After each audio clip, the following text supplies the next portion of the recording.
What happened in One Piece April 2026?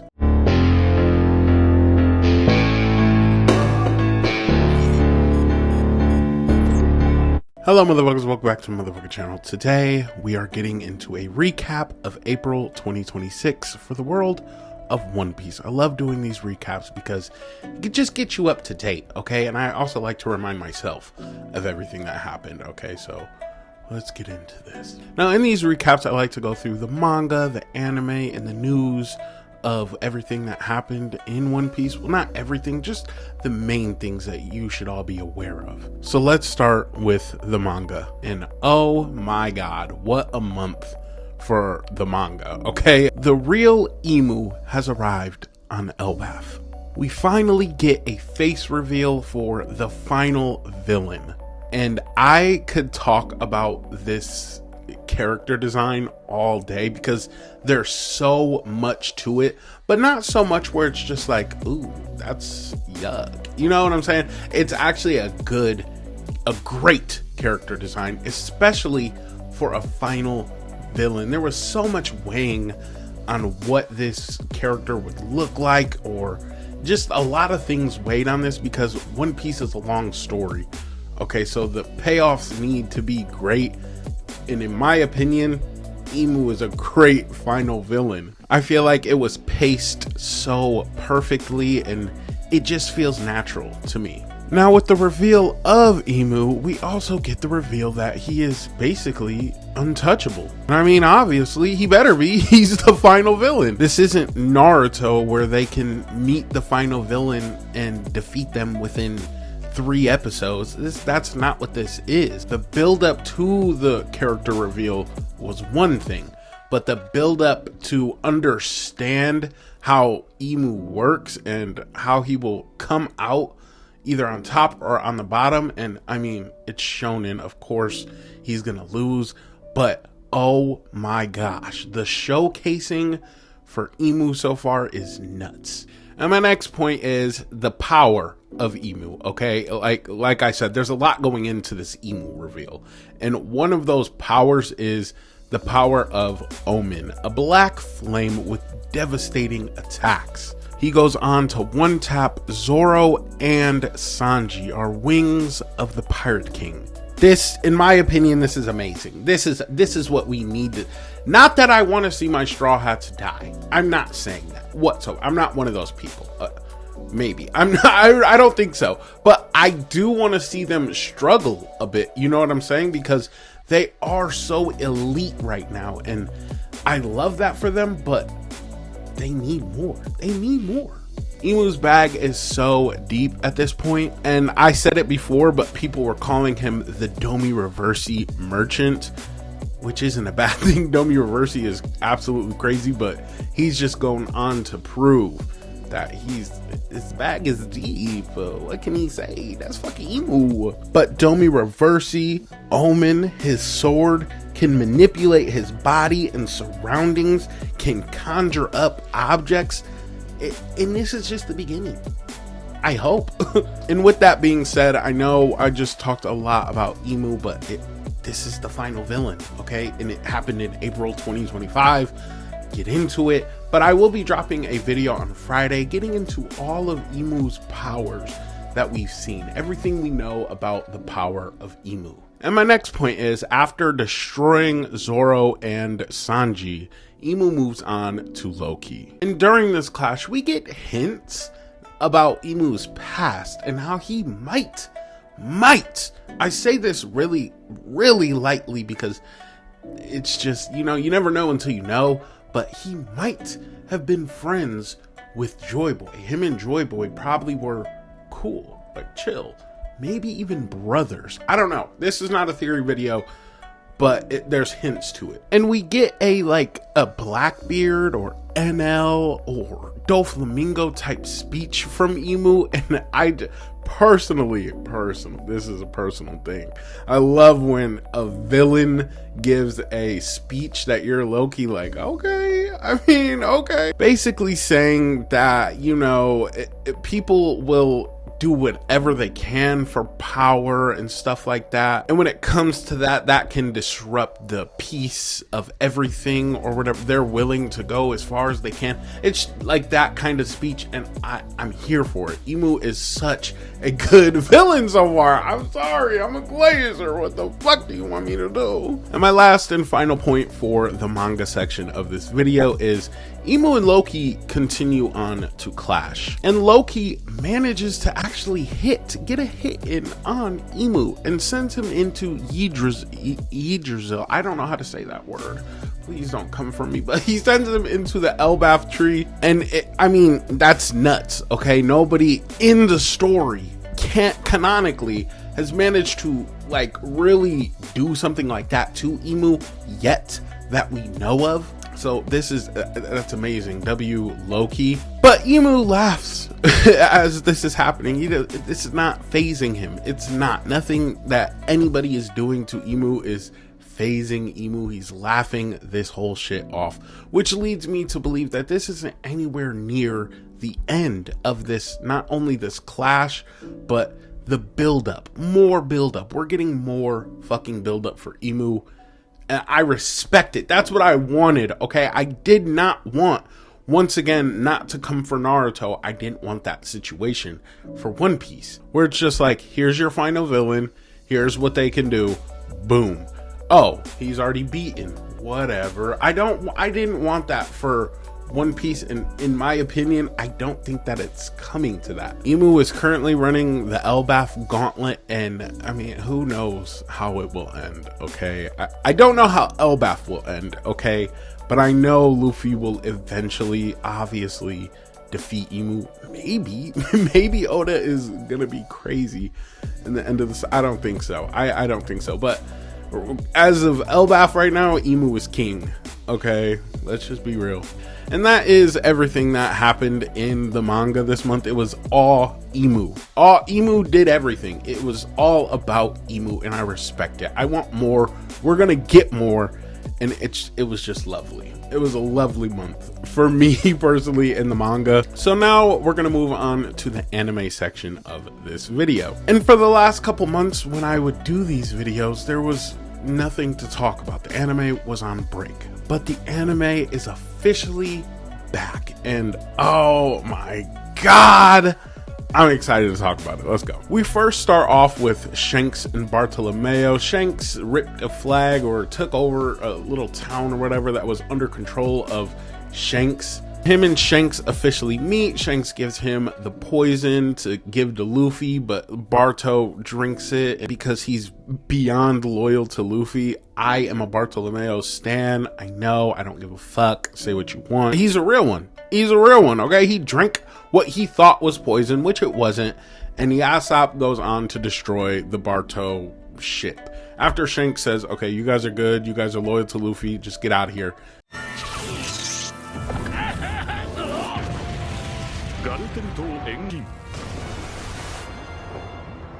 Usopp's dad he couldn't let it pass. Okay, he just couldn't. And honestly, when it comes to this moment in particular, I don't know how to say it, but I was just a bit disappointed, you know, because I thought it would have been like more of a Kid versus Shanks moment, you know, but it's okay, you know, it was okay, and it got the point across for sure. And my next point is, finally, after months, we've made it to elbaf.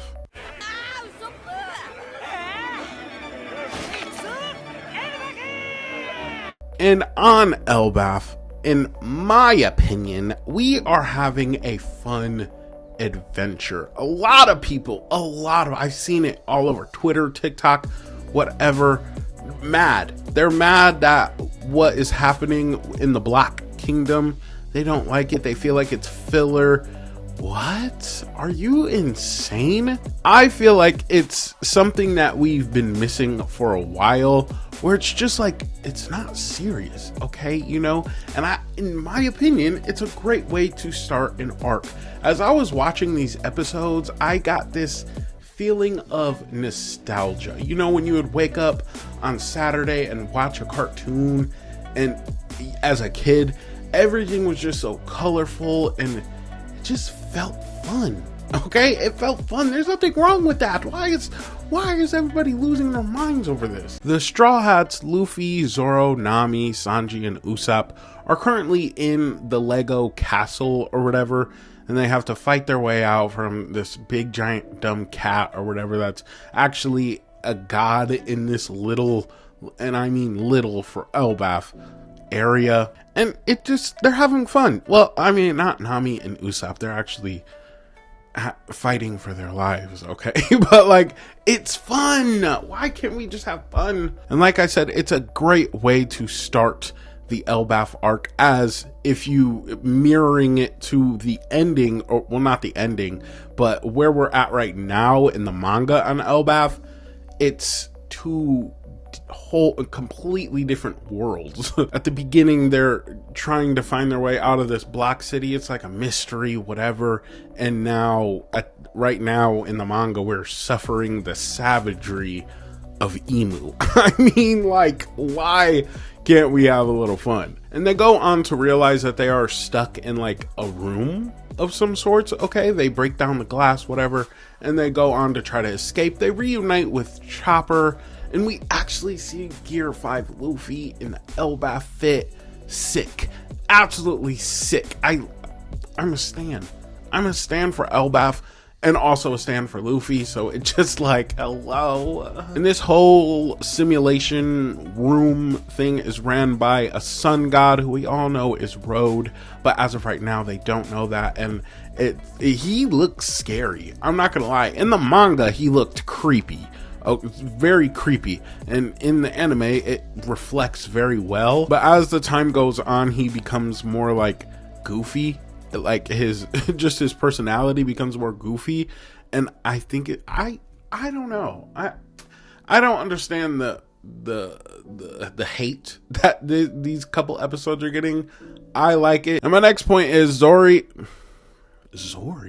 And my next point is Zoro and Sanji go on to Ora Farm here in this Black Kingdom.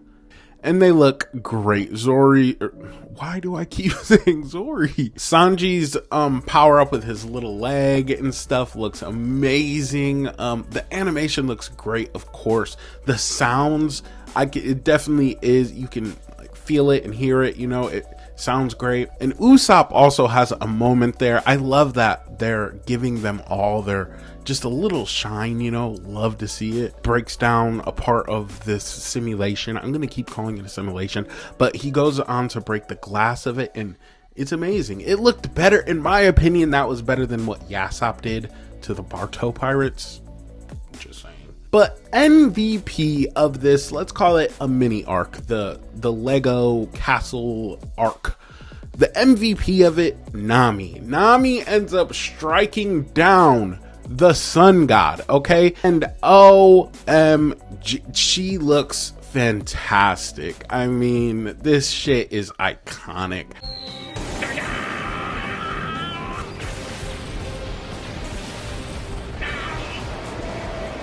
I root for Nami whenever she can get a moment, and she has that moment. I take it to stride because she is very underrated to me, and you guys just need to respect Nami a little more. She looks great. This shit was great. That whole sequence was great. Comparing it to when she did almost the same thing to Big Mom back on Whole Cake, it's night and day how insane the animation looks. I'm glad that they're giving Nami her nachos. She deserves them. And this ultimately leads them to escape, thanks to Luffy as well. Mini Gear 4. Hello? Insane? Iconic? Oh my god, there's just so many things that are going to happen within the next couple years, unfortunately for elbaf in the anime. It's fucking peak, okay? And that is how we end the month of April in the anime as of right now. And in May we will see Loki. I am so excited about this shit, dude. It's not even funny because very soon we'll also see Gabon and Saul and Robin's moment, you know, leading up to this God Valley flashback. That's the ultimate flashback that I'm excited for, okay? And to end this anime section for this video, I just want to say elbaf so far seems very, very fun. It's fun and it feels bright and colorful, almost nostalgic to old One Piece. It feels so different from Wano and Egghead. You know what I'm saying? It feels lighter in a way, even though this is one of the darkest arcs in the anime's or manga's history. I think it's going to be in people's top fives when it's all over. Now we're going to move on to the news section of what happened in One Piece 2026. And let's start with Ben Beckman's voice actor, Shinichiro Miki, and he sounds great. He fits Ben Beckman very well, and he gives aura low-key, you know what I'm saying?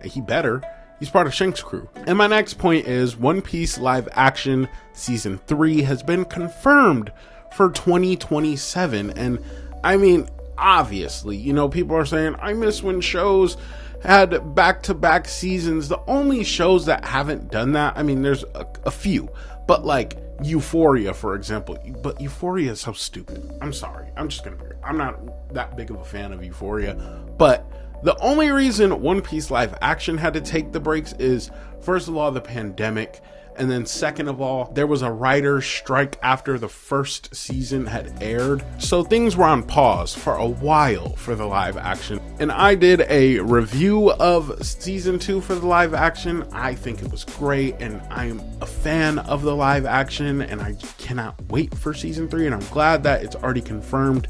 Now we just need that season 4 confirmation. I need Skypiea in my life now. And my next point is we get a new showcasing of the Wit Studios The One Piece remake, and it's really just Shanks. I mean, there are other new images, but it's really Shanks and he looks great. I am a fan of this as well. I'm a fan of One Piece overall, okay? Sue me. Okay, I can't wait for this remake to come out, but we need a date, okay? And my next point is the Straw Hat's Jolly Roger actually appears in the newest season of The Boys, and it's like, that's a crossover that we weren't expecting, I guess. It's just very random, but I love to see it. I love to see the love that One Piece is getting these days, okay? I really do, and it just makes me happy. And my next point is Batman references Luffy's Gear 2 pose. I don't know if this is confirmed or anything, but like, it's kind of almost like, okay, I see it. But it was just a fun thing I wanted to add. And my next point is leakers and spoilers are being hunted down. Okay, this is crazy because first of all, if you don't know, I also do spoilers. I'm not the one that like puts them out there, but I do like to do content on them just because I like theorizing on things, okay? And I'm so obsessed with the One Piece story, but I also read the manga when it comes out, okay? And I don't do it illegally like how a lot of people do.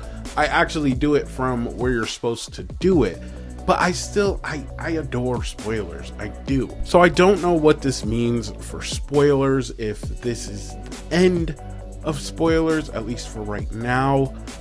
But if you are interested in spoilers, I do have a spoilers channel. It's called Shanghai Spoilers, and I think I'm gonna start posting prediction videos over there for like what happens in the next chapter and stuff like that. So if you're interested in that, go check that out. And also on my channel right now, we are currently ranking the warlords. I am almost done with the warlords. Last week it was Kuma, and the next week is going to be Blackbeard. I am so excited. I love the warlords. I really do. I fucking do.